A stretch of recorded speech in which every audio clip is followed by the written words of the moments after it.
नमस्कार मंडळी, चला तर थंबनेलवरून लक्षात आलंच असेल, आता मऊ पोळी किंवा लुसलुशीत पोळी कोणाला खायला आवडत नाही, सगळ्यांनाच आवडते. पण पोळी अशी मऊ होतच नाही, लुसलुशीत होत नाही, तसेच तिला पडदेसुद्धा व्यवस्थित येत नाहीत. हे सगळे प्रॉब्लेम तुमच्यासोबत होत असतील तर ना तुम्ही पोळी मऊ लुसलुशीत खाण्यासाठी ही पद्धत नक्की वापरा. या पद्धतीने तुम्हाला हवी तशी पोळी तुम्ही तयार करू शकता. जेवढी पाहिजे तेवढी मऊ पोळी होणार, लुसलुशीत होणार याची गॅरंटी मी तुम्हाला देते. त्यासाठी एक गोळा घेतलेला आहे, तर ना चपातीला लागतो त्यापेक्षा थोडासा अंदाजे मोठा आहे आणि इथे ना लिंबाच्या आकारापेक्षा जरा छोट्या साईजचे आपल्याला 6 गोळे तयार करून घ्यायचे आहे. इथे ना 6 गोळे आपले तयार करून झालेले आहे. त्याला पिठामध्ये कोट करून घ्यायचं. आता इथे पहा, पीठ ना त्यावरती टाकून घेतलं आणि पिठामध्ये अशा पद्धतीने कोट करून घेतले. आता कोट करून झाले की लगेचच आपल्याला ते थोडेसे पसरवून घ्यायचे आहे. तर नाही, इथे एक एक करून मी असं हातानेच पसरवून घेणार आहे.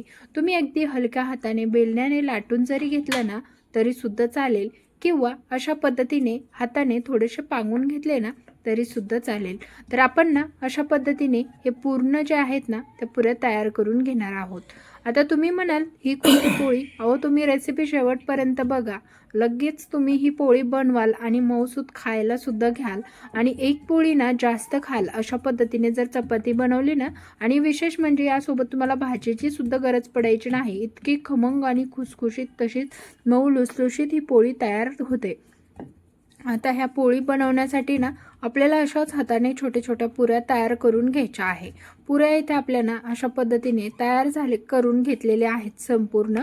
आता ह्या पांगून घ्यायच्या आहे. आता ना यामध्ये 2 छोट्या, 2 त्यापेक्षा मोठ्या अशा आकाराच्या आपण इथे पुऱ्या तयार करून घेतल्यात. तर इथे ना पुऱ्या मी न लाटता हातानेच तयार करून घेतल्या. सांगितल्याप्रमाणे तुम्ही या लाटून सुद्धा घेऊ शकता. आता यावरती ना थोडं थोडं तेल टाकायचं आणि सगळ्या पुऱ्यांना तेल लावून घ्यायचं. आता हे सगळ्या पुऱ्यांना आपण आहे ना तेल लावून घेऊया. आता तेल आहे ना व्यवस्थित ग्रेस करून घ्यायचं आहे. सगळीकडून या पुऱ्यांना तेल लागलं गेलं पाहिजे. आता तेल लावून झालं ना की लगेचच यावरती आपल्याला सुकं पीठ टाकून घ्यायचं आहे. तर इथे ना थोडं थोडं सुकं पीठ टाकून घेऊया. आता तेल लावून तसंच ही पोळी करायला घ्यायची नाही, यावरती थोडं थोडं सुकं पीठ लावायचं. मोठ्या साईजच्या पुऱ्या ज्या आहेत त्या 3 एकावर एक ठेवल्या. त्यानंतर ज्या छोट्या साईजच्या 2 पुऱ्या आहेत त्या मध्यभागी ठेवल्या आणि त्यानंतरची मोठी पुरी आहे ती वरतून ठेवायची आहे. तर ह्या ना दाबून घेतल्या. आता तेलाचा भाग जो आहे ना तो आपल्याला खालती करायचा आणि वरच्या साईडने विदाऊट तेलाचा भाग करून अशा पद्धतीने ह्या पोळ्या किंवा पुऱ्या एकावर एक ठेवायच्या. आणि कडेने पहा, खालच्या साईडची पुरी आणि वरच्या साईडची पुरी जी आहे ना ती एकाला एक चिटकून घ्यायची. मधल्या पुऱ्यांना आतमध्ये ढकलत आपल्याला हा गोळा तयार करून घ्यायचा आहे. तर इथे ना आतल्या पूर्ण पोळ्या कोट करून घेतलेल्या आहेत. जर तुम्ही त्या पोळ्या बाहेर तशाच दाबल्या ना तर पोळी कडेनेच मोकळी होईल. त्यामुळे त्या पूर्ण आतमध्ये कोट करून घ्यायच्या आहे. सगळ्या पोळ्या कोट करून झाल्या. उंडा आपला व्यवस्थित तयार करून झालेला आहे.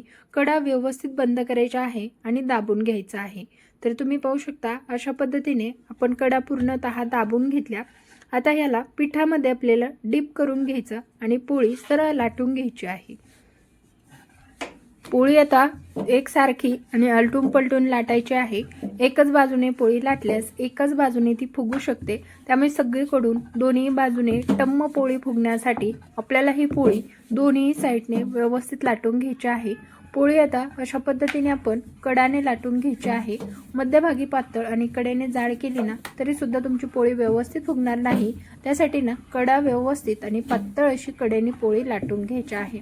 तसं तर ना या पद्धतीने पोळी केली ना, अगदी तुम्ही नवशिके जरी असाल ना तरी सुद्धा परफेक्ट पोळी बनवू शकता. कारण इथे तुम्हाला गोल आकार द्यायची गरज नाही. ऑलरेडी आपल्या पोळीला गोल आकार असतो, फक्त पोळी आपल्याला मोठी करून घ्यायची आहे. त्यामुळे ना नवशिक्यांसाठी तर खूप बेस्ट ऑप्शन आहे. त्यामुळे तुम्ही नवशिक्या असाल तर या पद्धतीने पोळी नक्की बनवून पहा. पोळी तुमची अजिबात कडक होणार नाही. इथे ना पोळी तयार करून झालेली आहे. आता पातळ अशी पोळी आपण लाटून घेतली. पोळी भाजून घेण्यासाठी पॅन अगोदरच गॅसवरती ठेवलेला आहे. आता पोळी लाटून झाली की लगेच गरम गॅसवरती टाकून घेऊया. इथे पॅन आपला गरम झालेला आहे. चांगला गरम झाल्यानंतर त्यावरती पोळी टाकून घेतली. आता ही पोळी आपल्याला भाजून घ्यायची आहे.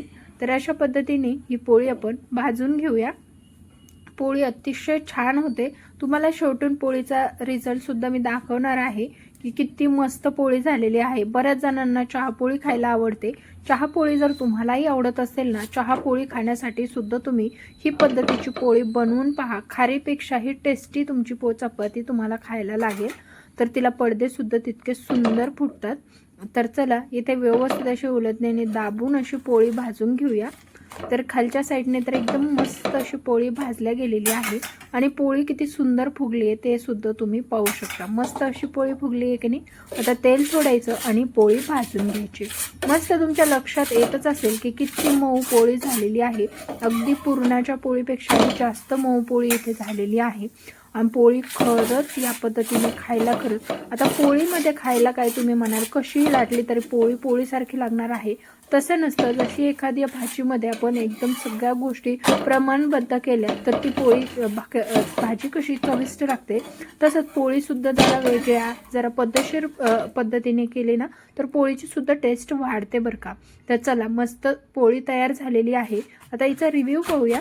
तर मस्त अशी हवा काढून घ्यायची पोळीमधून अगोदर आणि तुम्हाला दाखवते। आहा, काय मस्त पोळी झालेली आहे। वा वा, लगेच गरमागरम चहासोबत खायला घ्या। अतिशय सुंदर पोळी आपली तयार झालेली आहे। पोळी रेसिपी आवडली असल्यास व्हिडिओ जास्तीत जास्त